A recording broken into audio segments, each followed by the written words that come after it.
Tfaċċa skandlu ieħor fil-Parlament Ewropew immexxi minn Roberta Metsola.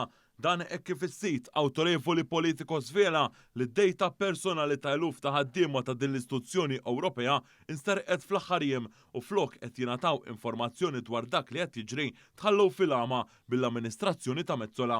Aktar kmieni dan ix-xahar il-Parlament Ewropew wissa lil aktar minn 9,000 ħaddiem li tarif personali inkluż in-numri tal-karta tal-identità, ċertifikati u rekords mediċi fost l-oħrajn insterqu minn hackers. Jirriżulta l-informazzjoni li ħarġet illegalment mill-istituzzjoni tmur lura għall-aħħar 10 snin u tikkonċerna lil dawk kollha li ħadmu fil-Parlament Ewropew anke dawk li llum m'għadhomx. Il-Kumitat li jippreżenta lill-assistenti fil-Parlament Ewropew kiteb lill-President tal-Parlament Ewropew Roberta Metsola dwar x'passi qed jittieħdu dwar dan il-każ minkejja dan ma' politiko uħud minn dawk affettwati sostnew li hemm nuqqas ta' komunikazzjoni magħhom mit-tmexxija tal-Parlament Ewropew, xi ħaġa li waslet f'livelli ta' frustrazzjoni.